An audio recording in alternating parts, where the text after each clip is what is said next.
right, it's a nice and gloomy 4:24 p.m. I just got out of my last class. I made it a point to like go to the gym in the clothes that I was gonna wear. No. I made it a point to go to class in the clothes that I wanted to wear to the gym.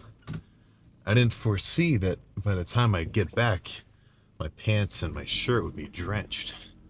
So it's unrelated, whatever. So already slammed the pre. So usually I would drink it on the ride to the gym, but I'm going to the school's rec center, and it's 1 minute away.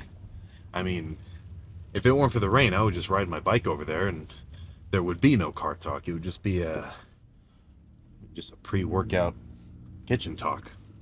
So instead, I'll do a little lap around the block and get into what the plan is. So I don't know, man. So last leg day, I did that with Fuad, right, with the hostile guys.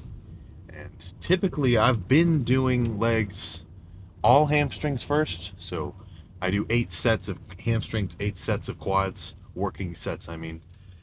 And we did legs by doing a little bit of hamstrings, a couple of sets on the hamstring curl, then doing a couple sets on the leg extension, then coming back to another hamstring curl, then going over to like a hack squat, kind of doing a little back and forth like that. And I freaking liked it. Something that is typically I kind of stay away from that style of training because in my mind I sort of have I must have some kind of conception where I think, okay, I don't want to give my hamstrings a break by moving on to quads, and I don't want to give my quads a break from going back and forth. But I don't know, I liked it a lot. I mean, at the end of the day, no matter what you do, as long as you got your heavy working sets in for whatever muscle you're hitting, in the same session, you're probably good. And I don't mind doing kind of back and forth style supersets with arms. I mean, I just did that in yesterday's lift. So I think I'm going to do the same thing today.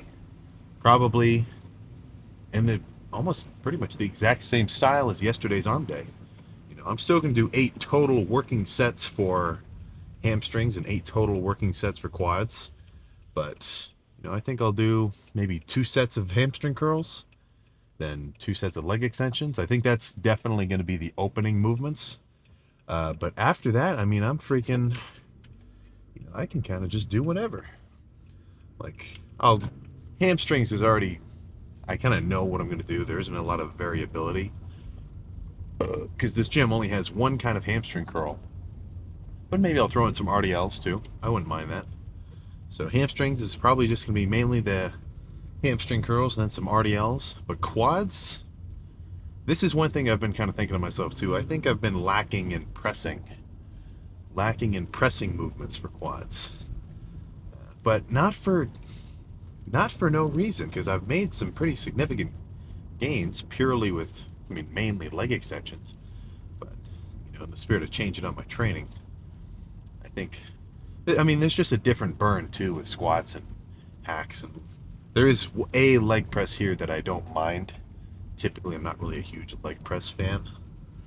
But yeah, I think we'll try to change it up. So this leg day won't be just 8 sets back to back of hamstring curls and then 8 sets back to back of leg extensions.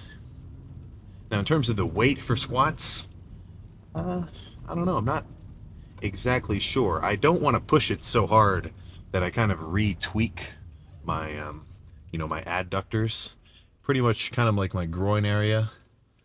Not like to the extent that I feel like I injured anything, but after heavy squats, pretty much, that's the only kind of heavy pressing I do for legs, but usually after a set of heavy squats, I'll kind of feel this tightness, the likes of which is rather uncomfortable. So, another thing too I gotta make sure I add at the end of this lift is just spam a couple of sets on the adductor machine. So, that's the one where you sit down and you squeeze your legs together. Now, very different than the abductor machine with a B. I'm talking about adduction, right? I feel like that's a pretty solid stabilizer. Plus, it's going to give your legs This fucking asshole. Plus, it's going to give your legs some more thickness on the inside as well. Now, in terms of the abductor machine, the booty machine, you're not going to catch me on it because I don't want a bigger butt. Right? My glutes get enough development just from the little bit of stimulation they get from the pressing that I do. For the most part, I try to prioritize quads 90%. That's why when I squat, I like to elevate my heels. I'll probably talk about it when I throw the plate down for squats later, but for the most part, I can pretty much guarantee that you have tight ankles. Your ankle mobility is not insane. If I were to tell you to try to like squat down ass to grass with your feet flat on the ground, you just wouldn't be able to do it. And that's not like a huge problem or anything, but it is something that you should, take heed and take notice of. Because when you squat flat-footed with tight ankles, then that means your knees are only going to be able to go so far above your toes. And if let's say they can only get to like just above your toes, that means if you want to squat to parallel, right, something else has to give. And what's going to happen is you're going to end up sticking your butt further out. When I was kind of a beginner squatting, and I'm talking like, early high school days, for one thing, just squatting flat-footed kind of messed with my knees.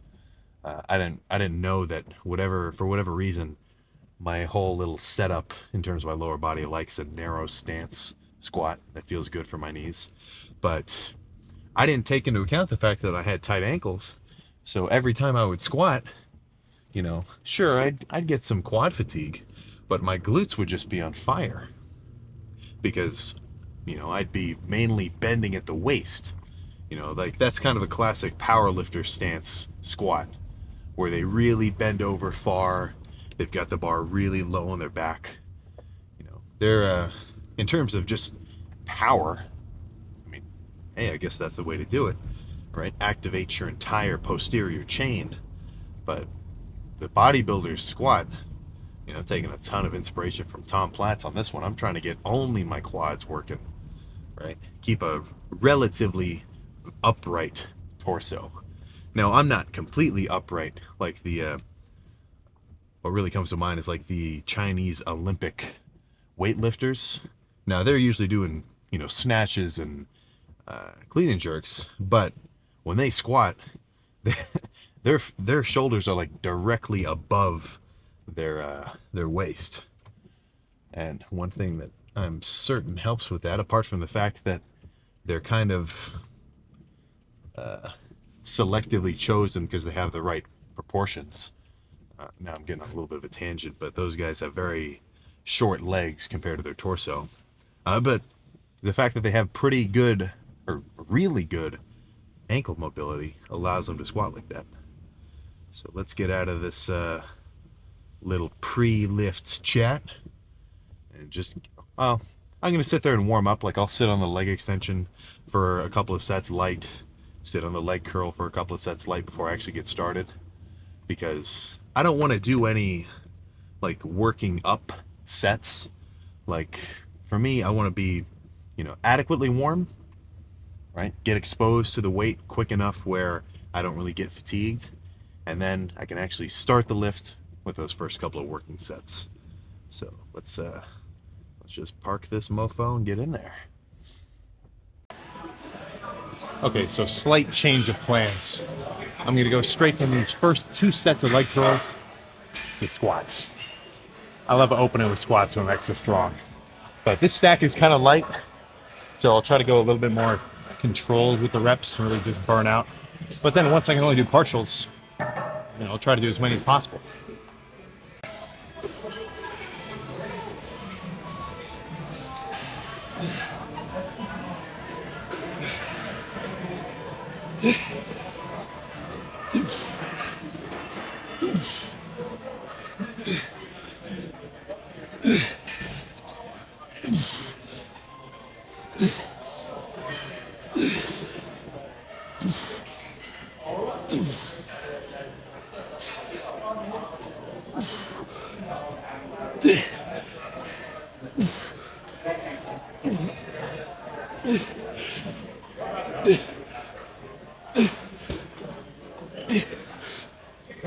Okay. Oh, one more.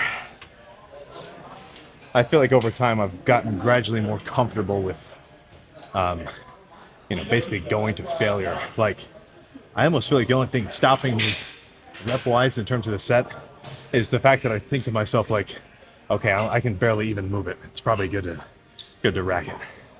So one more, and then the infamous barbell squat.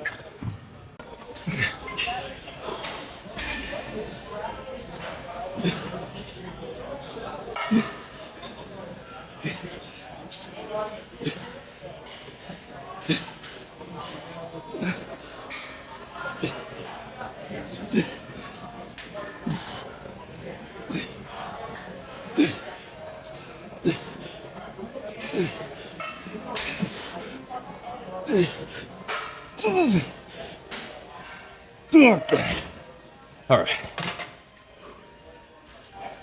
And take a quick pit stop at the leg extension to get my quads a little bit activated. And I'll just move up one plate at a time.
Oh my God.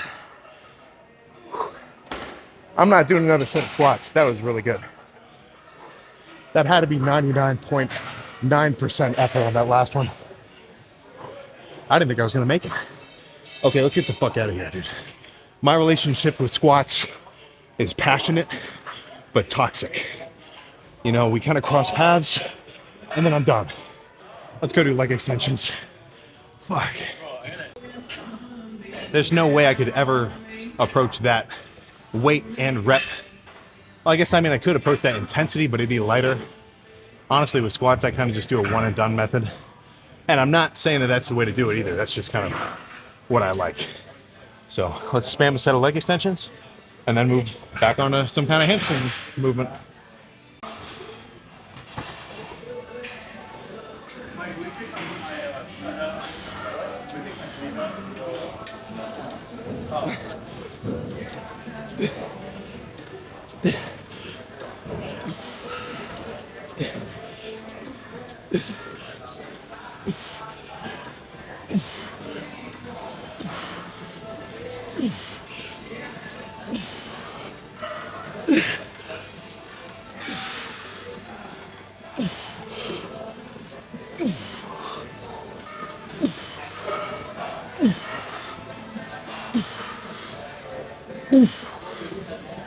Okay. Yeah. I'm trying to be a little bit more slow and controlled with the leg extensions. I'm sure I could have got more reps if I did the reps quicker, but then, it's like, sure, it's more reps, but the reps aren't, they're just a little more fluff work, I feel. But let's do some leg curls again. Let's change it up a little bit. For this set, I'll go single leg. But still the same basic premise. All I'm doing is a leg curl.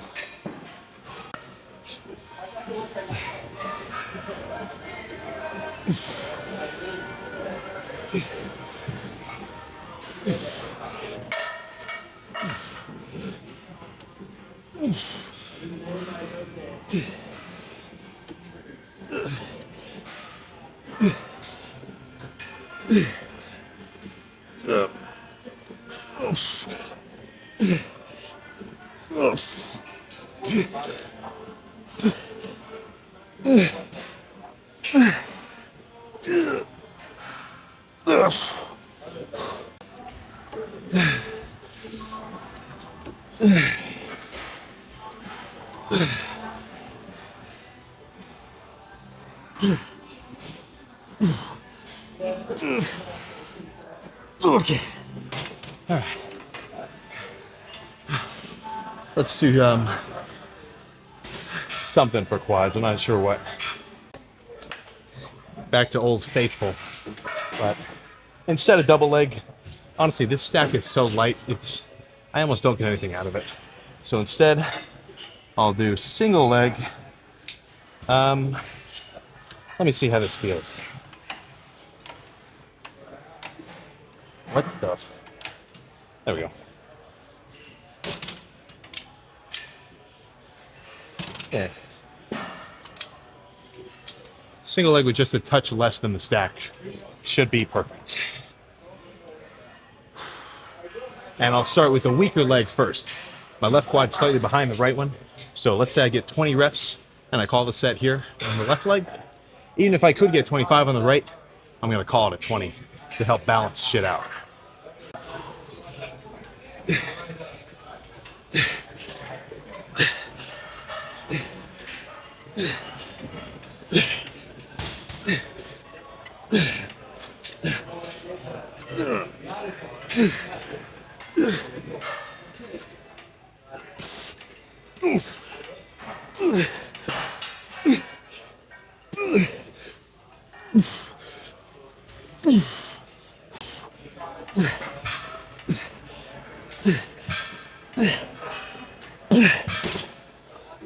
Yeah, see, the last two on the right leg looked easier.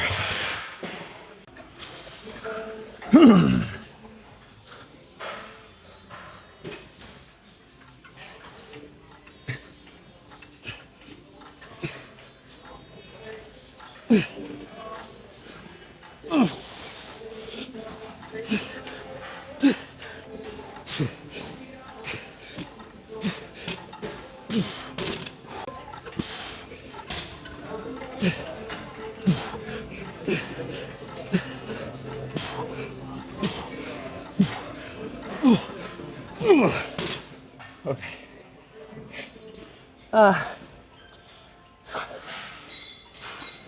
Let's go back to leg curl, man. I have no better alternative right now. I lied.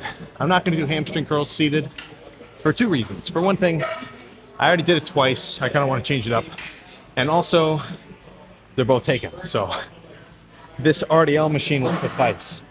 They used to have a cable RDL machine, which I thought was super cool, but they got rid of it for this. I did one feeler rep, and I mean, I can flex my hamstrings, so after doing those 4 heavy sets of hamstring curls already, I don't mind a lighter squeezing set. So let's just focus on my mind-muscle connection. God damn it.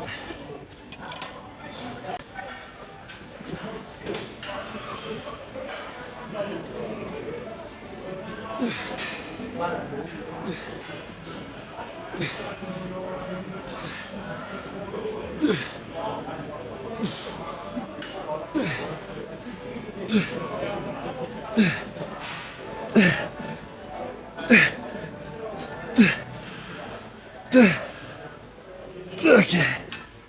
Oh. One more. RDLs are tricky. I don't really have any tips for you on how to squeeze your hamstrings, apart from just trying to flex them individually.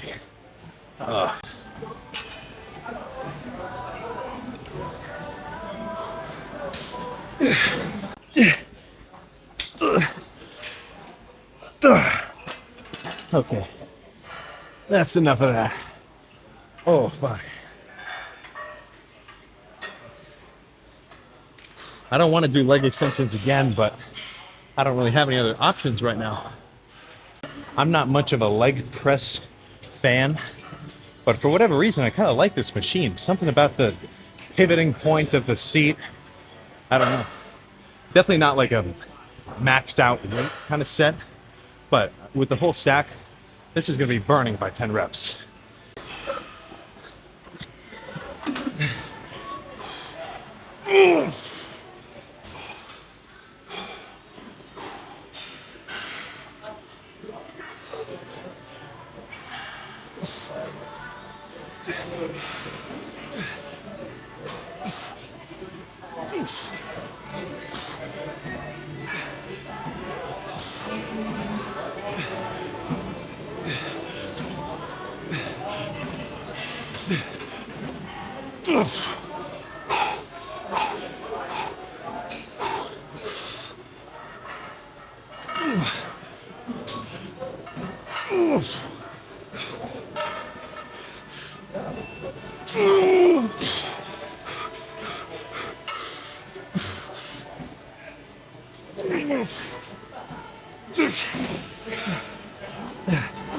Oh, fuck. Okay. I like that, but I don't want to do another one. Let's go back to leg extensions. Ugh. Just some tempo reps for this set.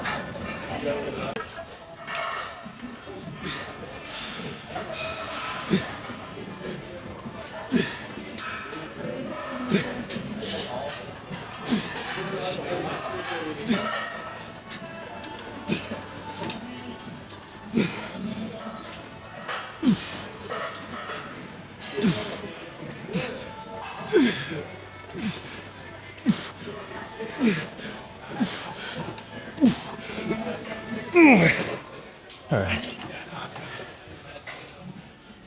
Let's finish with leg curls. All right, looks like I get to change it up after all, even if it's just a little. So again, same as the reason why I did those RDLs earlier. No other hamstring movement was available. But end of hamstrings, I don't mind doing a lighter squeezing set, like with these single leg curls on the leg extension. And if for whatever reason your hamstring curl is broken, or in my case just packed, you can use this as a perfect alternative. Well, let's say alternative, maybe not perfect, but it's definitely getting my hamstring some stimulation. Okay. Oh, that is fucking way too heavy.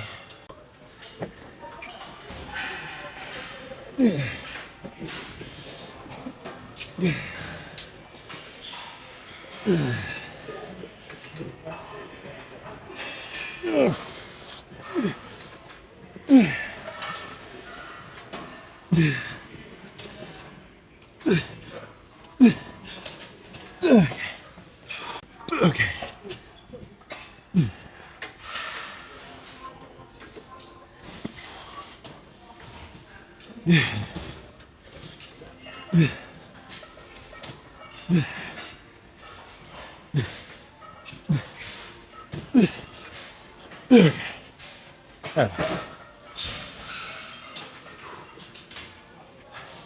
Two more sets, and don't get excited because I'm going to stay right here for 2 more sets of leg extensions. We're not going anywhere. Oh, fuck. All right, I lied. But did I? I'm still on leg extensions. So yeah, 2 sets. I'm not going to think about slow, controlled fucking contractions. Whole stack, double leg, just fucking go crazy. You know, I find doing some of your sets like that to be pretty productive. I also like slow, controlled sets, but you know, clearly it's on a spectrum, and doing a variety is going to hit you well.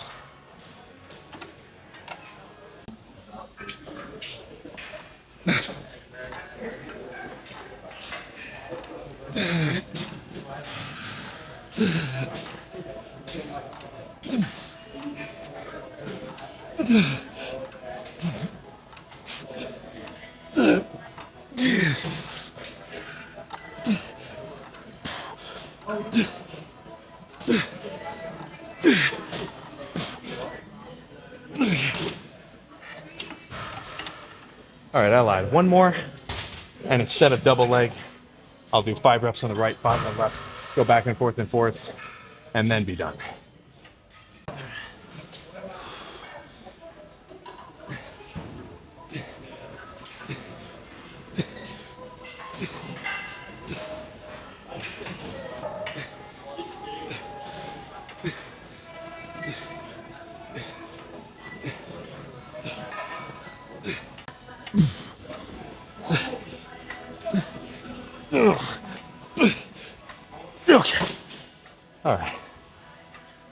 That's enough. Let's go check the pump and discuss. So I will admit this, I don't feel like my quads are as pumped as they usually are at the end of hitting all of quads at once. Though I do feel like I got a pretty solid amount of exertion out in that whole workout, the same as normal. And before I check it, sometimes the pump just doesn't feel as crazy as it actually is. So let's not jump to conclusions. Let's assess some legitimate data, aka look at the fucking pump. Oh fuck. So that was a big set of squats, huh? Fuck yeah. As soon as I did that 4-plate warm-up, so I guess let me explain. My warm-up for those squats was, first of all, I sat on the leg extension for a couple sets. No more than 5 reps, but I just gradually worked my way up the stack until I could throw the stack around no problem, aka no knee pain. If I were to jump straight into squats, dude, my knees would be on fire. But if I ease into it with a proper warm-up, then they feel sweet. So I did that, and then I, started loading up weight. 1 plate for 2 reps, 3 plates for 2 plates for a few reps, 3 plates for a few. I only did 1 plate for 1 rep. No, I only did 4 plates for 1 rep. And then I did a feeler rep of 5 plates before I jumped all the way into it. Oh, fuck. Dude, yeah, we're starting to get a little bit of quad striations. And we're pumped right now, so these little lines that come out once your quads are developed enough, they get extra freaky when your quads are unpumped. Because when they're pumped, you kind of lose some definition just because there's so much blood in the area, they're like totally inflated. Oh, dude.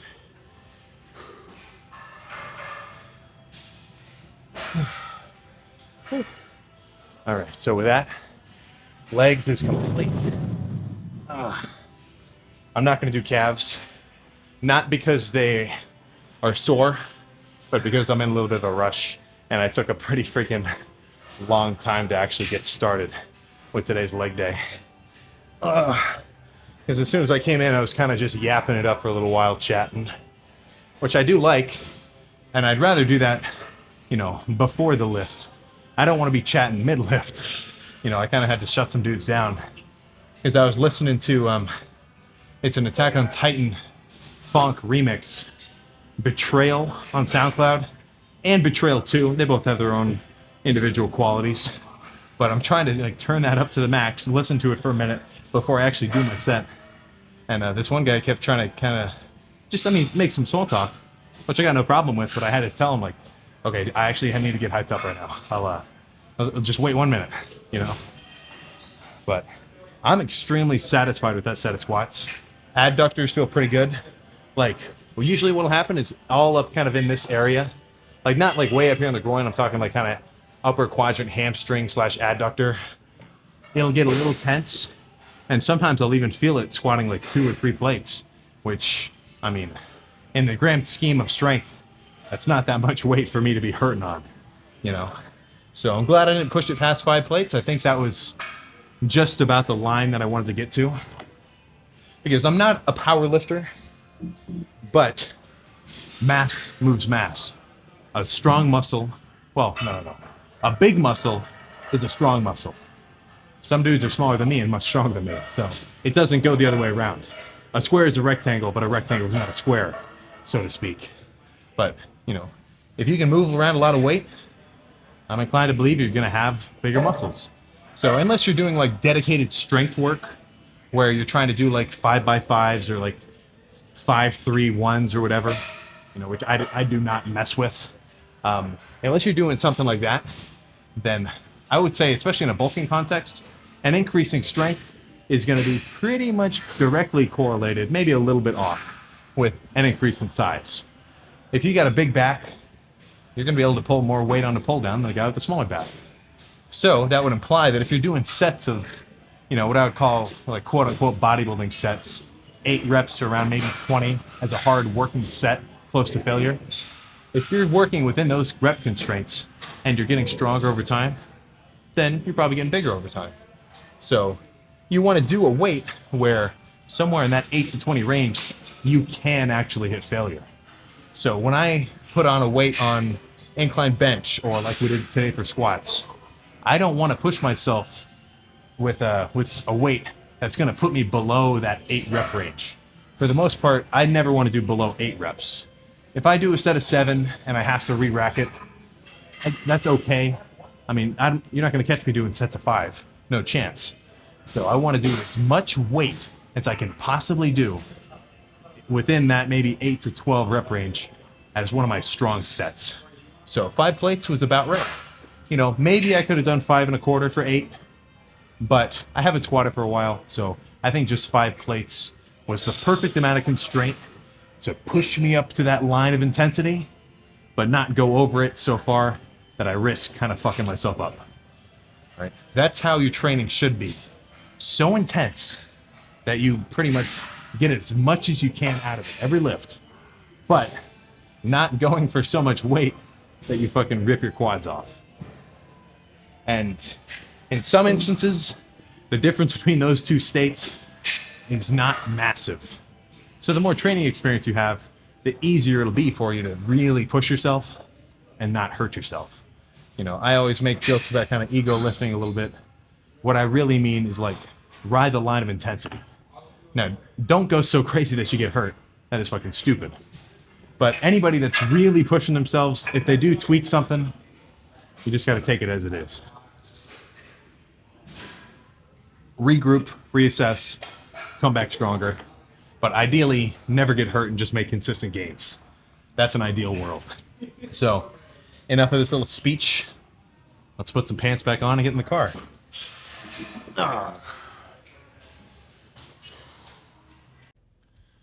Here we go. Perfect. Time to freaking roll.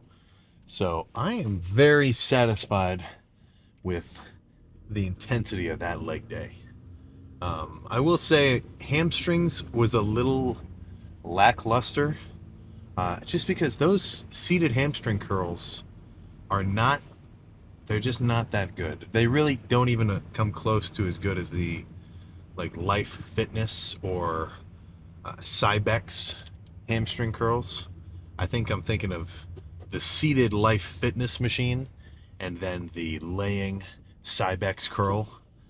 You know, those two are pretty much the bread and butter of what I like for my hamstrings. And those leg extensions were kind of fucking weird too. Like something about the strength curve. So what that means is, you know, at the bottom of the rep for that leg extension, the weight is like the heaviest, and then it gets lighter at the top. You know, one of those sets with single leg, I was literally doing the entire stack.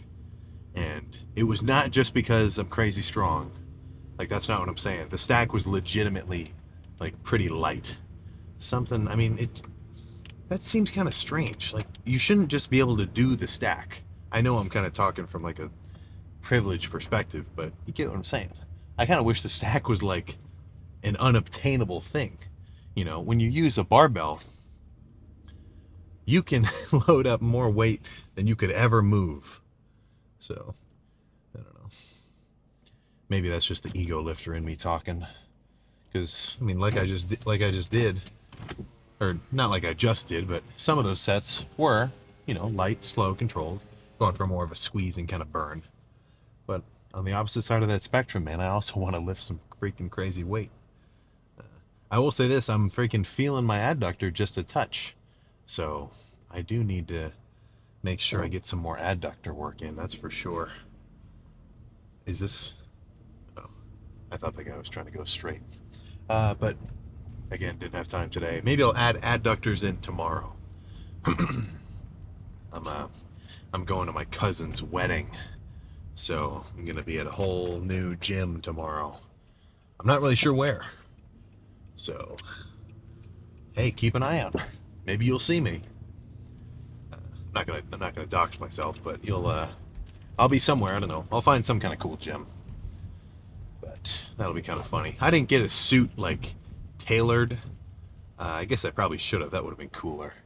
I'm just gonna put on a suit jacket with a pair of khakis and a button-up of some variety. I think the theme is red and blue. I don't know. I'm, I'm going back to my actual house, so I'm pretty sure my mom like picked out some clothes for me. So that is freaking perfect. Eventually, I guess I am probably gonna need a couple of fancier clothes, but if I got them tailored right now, in 2 months they wouldn't even fit because I'd be bulked up and I'd probably blow up, probably 20 pounds. So, whatever. I'm not really one for, uh, caring about what I wear anyway. Function over form. That's sort of my approach. So, plan for the next couple of meals is just get back to the crib. I did cook a pound of ground beef that I've got sitting next to me in Tupperware with some low calorie or no sugar added sweet baby rays mixed in. These last couple of weeks, I've been eating mainly red meat. I've noticed a pretty significant, uh, I don't want to say like increase in strength, but dude, I've been feeling pretty good. Steaks, ground beef, eggs, milk protein. Oh, not milk protein, but just like drinking milk, getting protein from the milk. I tell you what, I kind of feel bad for the. I I sort of hinted at this in the last video too. I kind of feel bad for the vegan lifter. It's not like I'm disrespecting the animal's life. I take that into account every bite I get. Actually, that's fucking straight out of Yujiro's speech, but that's a whole other topic. So tomorrow's going to be a chest day. I could foresee being the same shit as normal. Heavy pressing at the beginning, then maybe do some more squeezing based, like fly kind of movements towards the end. Just hypothesizing, I could see maybe 2 sets of incline dumbbell, 2 sets of incline Smith, maybe 1 or 2 sets of hammer strength press, and then like 2 or 3 sets of pec deck or just cable flies. Something like that would be perfect. When it comes to my workouts, I don't have like a list. I don't have an itinerary or a notebook that has all my workouts written out in it. I have a basic idea of the style of workouts which I like, and I can kind of plug in whatever movement I feel like doing, in the moment.